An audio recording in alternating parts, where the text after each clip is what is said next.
Hello viewers and welcome to a new STM32World video. Now this is not going to be a tutorial video. This is either going to be what I call a short or it's going to be a rant.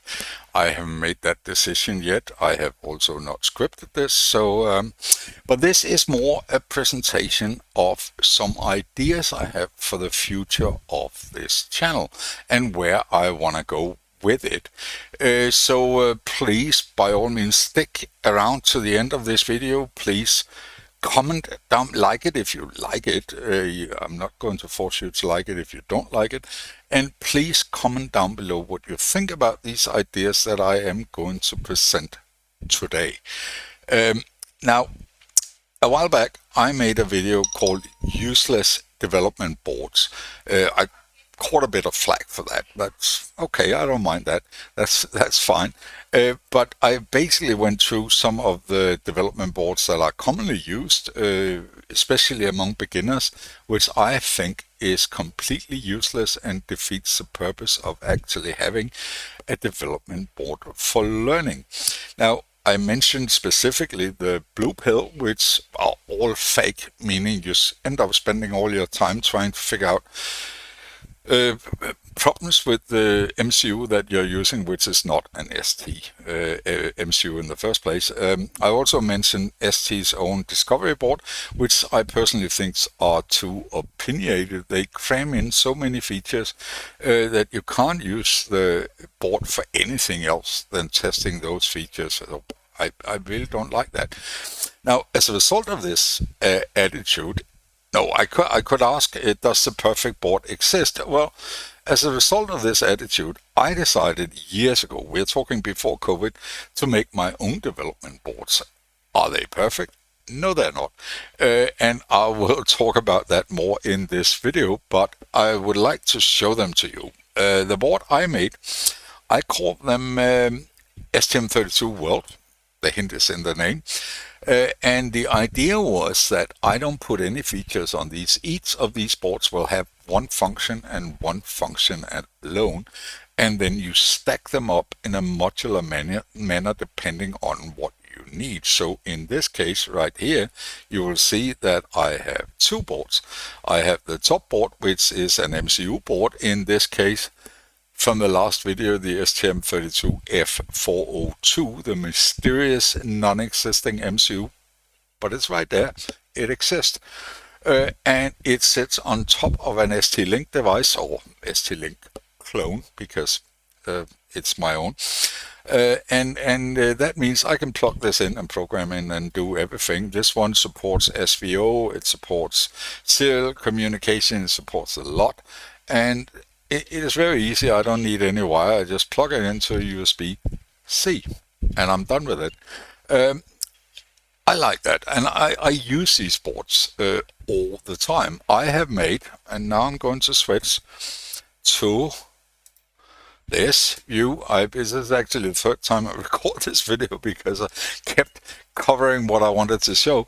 But I have made quite a number of these boards over the years. I have made MCU boards, I have made the programmer, I have made Flash, EEPROM, I have made a prototype board, I have made CAN bus, CAN transceiver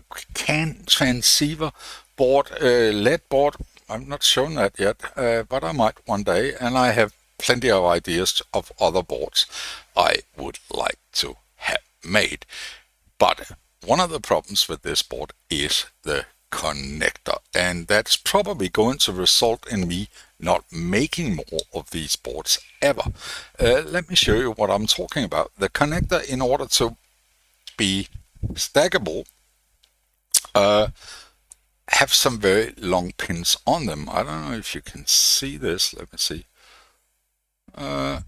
You can.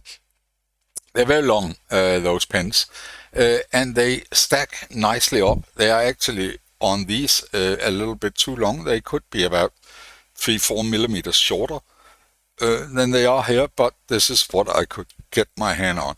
One of the problems with this connector, or the problem with this connector, is that they stick together really well.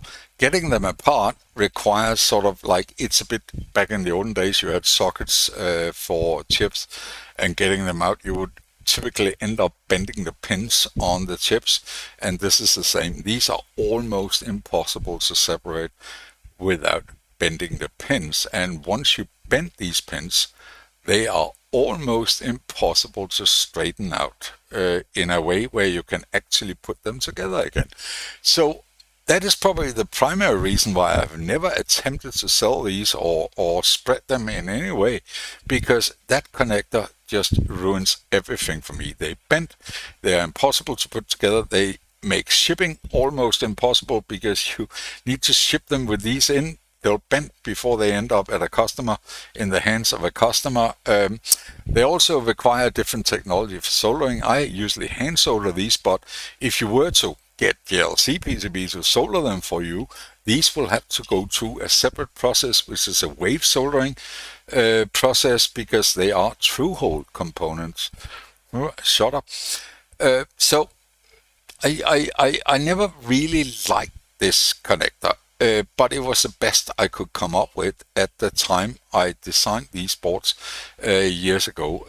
Now, it has never left my mind, and I keep, like, when I see new, oh, could that be used? There are a tons of board-to-board connectors out there. Really, there are a ton of them. And I've kept looking for these board-to-board connectors, whether I could find something better. Now, another problem with these are that they are quite expensive. These are about $1.50 a pop. That means that there is $3 cost being added to every single board I made, which doesn't sound much, but if you're making 100 boards, it begins to become money.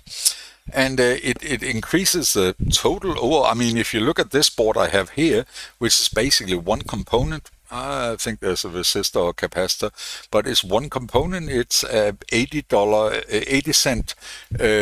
EEPROM or flash. It's a flash chip.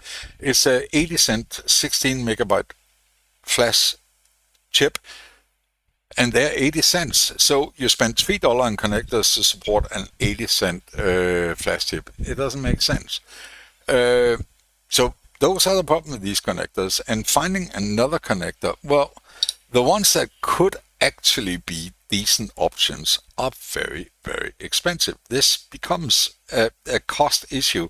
If you look, no, I'm not going to mention any specific, but I looked into different options. For example, the Raspberry Pi compute module use some very, very high density small connectors, but they're not long enough, and they're also quite expensive. So finding a good connector is actually a bit of an issue. So my requirements when I was thinking about this, what kind of connector do I want? I want something that is easy to put together and take apart.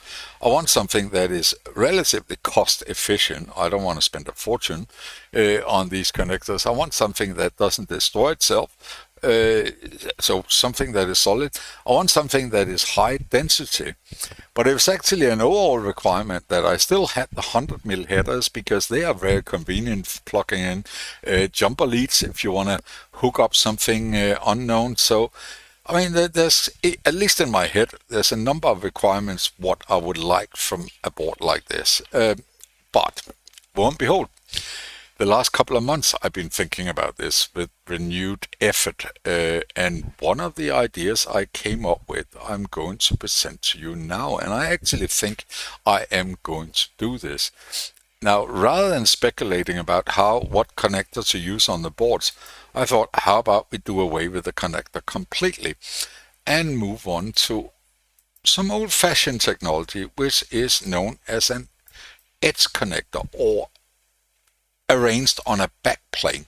So the idea is to actually have a backplane, which is a passive backplane. This backplane has no connection. It's just a parallel bus with X number of outlets in parallel. So you basically plug these edge connectors. You can plug boards with this edge connector in, and they will be connected in parallel, exactly like my stackable current board. But I was looking around at this, and it's actually only a week or two ago it struck me, why not use PCI? This is a PCIe X8, and it's got 98 connectors in a slightly over 5 centimeters, 50 millimeter, 2 inches to your imperial guys out there. 57. The whole board is 57 millimeter, and they're actually, because these are used in every single PC in the world, they're actually quite cheap. I can get these for less than $1. I've seen them for 50 cents for these. I think that was a TrueHole model though. These are SMD versions. And I think this particular one is about $1 a pop, maybe a little bit less. That's for one. If I buy 10, it will be cheaper than $1, maybe 80 cents each. And it doesn't preclude that I can still add a header on each side with half of these. So this is 50 pins here and 50 pins here, so about half of what this connector have pull out on each side, and I can still use standard jumper leads to connect to this. So it is obvious that this will require users of my development boards to have one of these backplanes as well. That would be part of the project or what you need to get. But the beauty of this is that once you have the backplane, this is under development, so I have not finished this yet, but the board itself becomes beautifully simple because it's an edge connector. It's just part of the PCB. There is no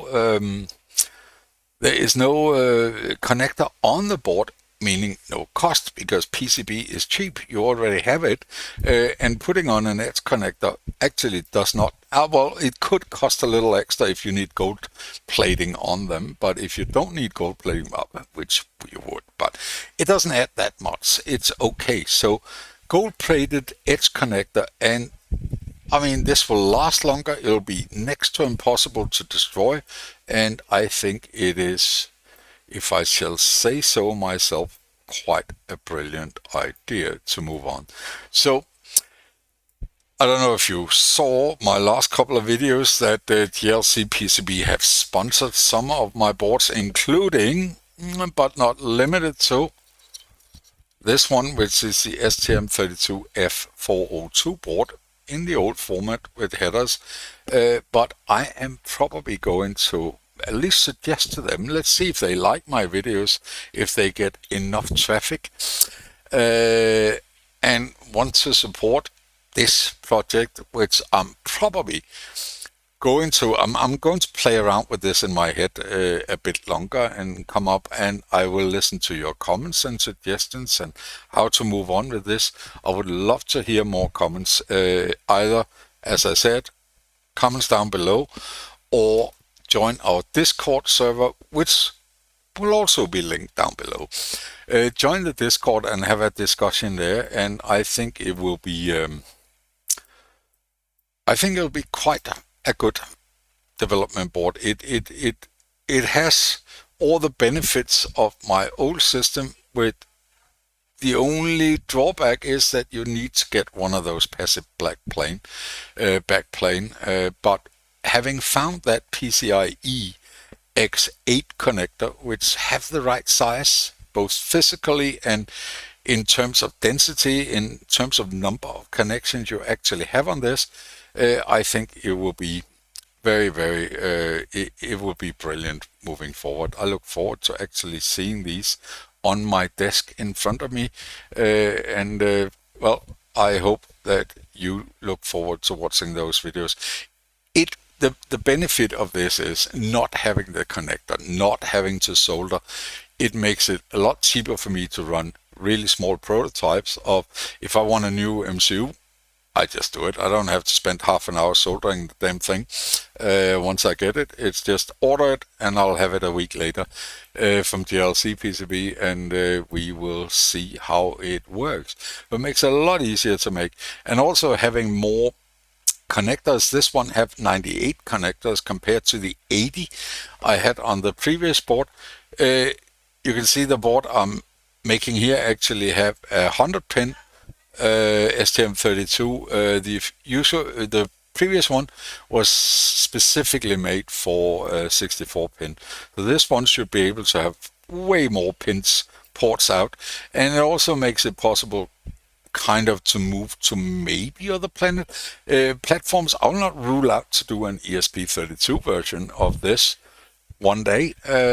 I'm thinking about that, but using the same backplane, that could easily be done. You could even use the same expansion board, so the same flash, the same CAN transceiver boards. I just need to find a clever way to actually put the pins together. So that is about. I hope you're still with me. I hope I haven't bored you to death. I know there was not much information in this video, and for that I apologize, but I thought this was too interesting not to share. And I would love to hear your comments. I really would. I would also love it if you subscribe or you click like, but I actually don't really mind if you press dislike, but if you do, please tell me why, because the only way I can learn and get better is if you actually tell me what you didn't like. So that's about it. As usual, please have a wonderful rest of the day. Bye-bye.